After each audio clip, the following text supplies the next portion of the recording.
Friends, ఈరోజు మీకు instant mango dal ఎలా చేసుకోవచ్చో, దీన్ని ఎలా ప్రిజర్వ్ చేసుకోవచ్చో చెప్తాను.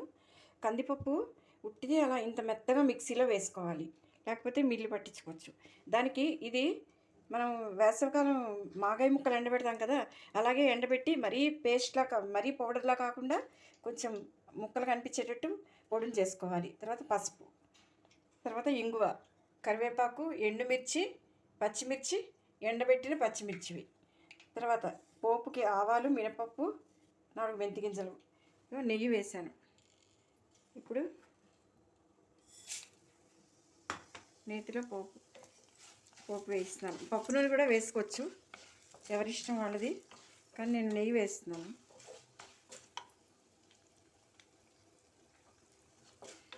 ఇది టైం కలిసి వస్తుంది అనుకున్న వాళ్ళు ఇలాంటివి చేసి పెట్టుకుంటే, లేకపోతే పిల్లలు హాస్టల్స్లో ఉంటారు, వేరే రూమ్స్ తీసుకుని చదువుకుంటారు, ఉద్యోగాలు చేస్తారు, అలాంటి వాళ్ళకి తల్లులు ఇలాంటివి చేసి ఇవ్వచ్చు. మిక్సీలు రెడీమేడ్ బోల్డ్ దొరుకుతున్నాయి బయట, కరెక్టే, కానీ హోమ్మేడే కదండి.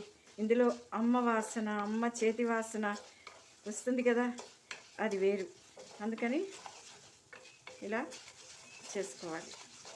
కరివేపాకు కూడా బాగా కడిగేసి మెత్తటి బట్ట మీద ఆరబెడితే అలా ఇలా చూడండి గలగల్లాడుతూ వస్తుంది అన్నమాట, గలగల్లాడుతూ అలా ఉంటుంది. చూడండి వేగుతుంది కదా.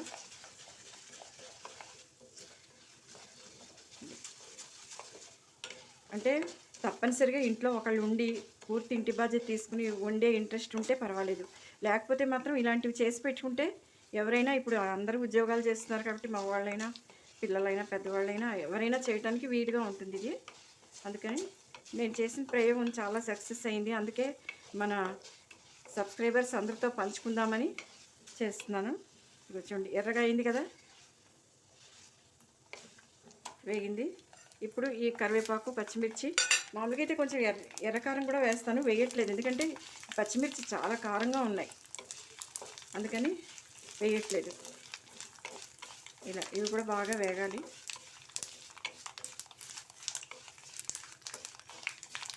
ఇప్పుడు ఇంగువ కూడా వేసుకోవాలి.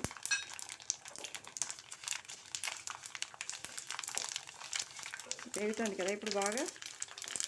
చూడండి వేగిన దాంట్లో ఈ పొడిని వేసి వేయించుకోవాలి. ఇలా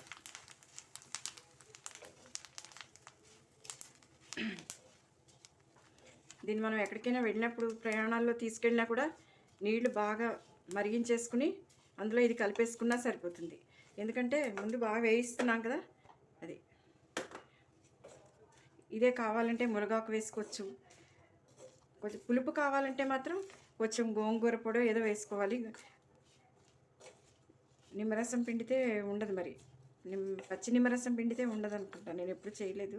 ఇప్పుడు ఇలా చేశాక చూడండి ఇలా వేగుతుంది కదా, ఇలా వేగుతుంది. ఇది పోపు ఎక్కువ ఉన్నట్టు కనిపిస్తుంది, కానీ పప్పు ఉరువు అవుతుంది కదా, అందుకని చెప్పి దీన్ని ఇలా చేశాక నానబెట్టినప్పుడు ఉరుము అవుతుంది, నానబెట్టి ఉడకబెట్టుకుంటే ఇంకా మంచిది. ఒక గరిటె వేసి 2 గరిటెలు నీళ్లు పోసి నానబెట్టేసుకుంటే, ముందు చల్లటి నీళ్ళైనా పోసి అరగంట ముందు, భోజనాలకు వచ్చే ముందు వేడివేడి పప్పు 1 నిమిషం స్టవ్ మీద పెట్టి కొంచెం సాల్ట్ వేసి తిప్పితే సరిపోతుంది. నేను నెయ్యి కూడా వేయిస్తున్నాను కదా, అందుకని నెయ్యి కూడా వేయక్కర్లేదు. చూడండి మామిడికాయ పొడి వేస్తున్నాను, ఎక్కువ వేసాను అంటే కొంచెం పులుపు ఉంటుంది కదా, ఇది ఉడికాక ఎంత అవుతుందో సరిపోదో అని ఇలా వేసాను. పెద్ద ముక్కలు కూడా వేసుకోవచ్చు, నాకు అప్పుడు ఇది చేసే ఐడియా లేదు, అందుకని ముక్కలు అలా వేసేసాను ఊరికే ఇంట్లో వాడుకోవడానికి. మొన్న అసలు ఎండలు లేవు, అందుకని చెప్పి అలాగే ఏదో బండగా గ్రైండ్ చేస్తే పాపం దాని సత్యానికి నలిగింది అంతవరకు. అది చూడండి ఇలా కలిపితే ఇలా బాగా కలుపుకోవాలి. ఎర్రకారం కావాలంటే వేసుకోవచ్చు, నేను మిరపకాయల కారం అని వేయలేదు అన్నాను కదా, అందుకని, లేకపోతే కనుక ఎర్రకారం వేస్తాను, ఇప్పుడు వేయలేదు.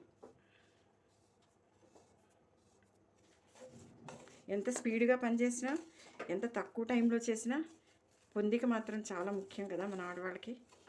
పొందిక అంటేనే ఆడవాళ్ళు అంటేనే పొందిక, అందులో భార్యలు అంటే మరి, అమ్మలంటే మరి, ఇంకా అమ్మమ్మలు నానమ్మలు అంటే స్కాలర్స్ వాళ్ళు.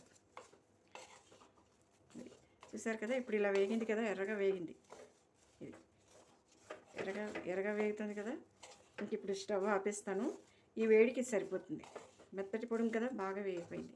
ఇది మెత్తగా ఉండడం వల్ల ఉట్టిదాన్ని కూడా అలా వేయించి కొంచెం జీలకర్ర వాము వేసి పెట్టుకుంటే చంటి పిల్లలకు కూడా పెట్టచ్చు. దీన్ని ఇలా ఉడకబెట్టి ఉట్టి కందిపప్పుని అలా వేయించి పెట్టుకుంటే ముందు బాగా పిల్లలకి పెట్టడానికి కూడా ఈజీగా ఉంటుంది.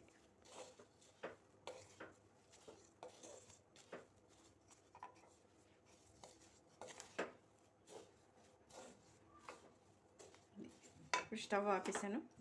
చూడండి, ఇలా ఈ వేడికి ఇలా ఉంటుంది. మంచి గుమగుమలాడుతుంది. ఇప్పుడే మీరు కావాలంటే ఒకవేళ కారం లేని పచ్చిమిరపకాయలు అయితే ఎక్కువ వేసుకోవచ్చు, ఎర్రకారం కూడా వేయచ్చు. నేను వేయలేదు. ఇప్పుడైతే ప్యూర్ పసుపుగా వస్తుంది పప్పు. చూసారు కదా, ఇది ఇన్స్టెంట్ మ్యాంగో దాల్. నచ్చిందా మీకు? కామెంట్ చేయండి. ఫ్రెండ్స్, మామిడికాయ పప్పుని అలా వేయించుకున్నాక ఇలా తీసి పెట్టుకోవాలి డబ్బాలోకి. ఇలా తీసాక దీంట్లో నేను ఒక 3 వంతులు పప్పు వేసాను. ఒక గ్లాస్ పప్పు వేసాను అనుకోండి. ఇలాగా ఈ గ్లాస్తో నేను సరిగ్గా 2 గ్లాసులు నీళ్ళు పోసాను. ఇప్పుడు ఇవి కొంచెం వేడెక్కగానే వేసి కలిపేస్తున్నాను, ఎందుకంటే ఉండలు రాకుండా ఉంటుంది. అలా వేస్తాను కదా. ఇప్పుడు దీంతో ఇలా కలిపేస్తున్నాను. అంటే నేను కొంచెం పలచగా చేసుకునే వాళ్ళకి పలచగా, లేదంటే అప్పుడు ఇంకొంచెం కలుపుకోవచ్చు.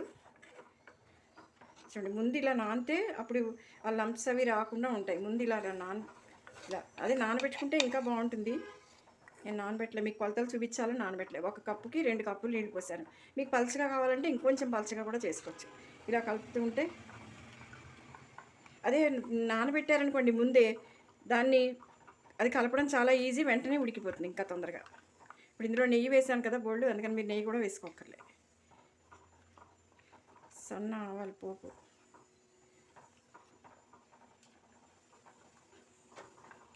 కావాలంటే ఇందులో ఇలా పైన ఇంకొంచెం ఏదైనా ఏ పాలకూర లాంటిదో తరిగి వేసుకోవచ్చు.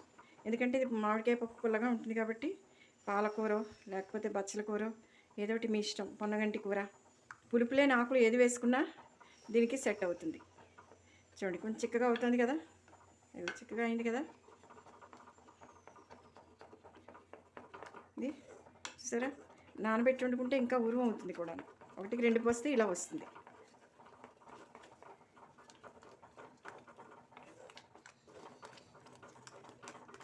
సరే, దగ్గర అయిపోతుంది.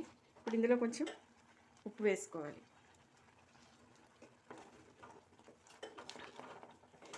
థైరాయిడ్ ఉన్న వాళ్ళకి పింక్ సాల్ట్ పడదు.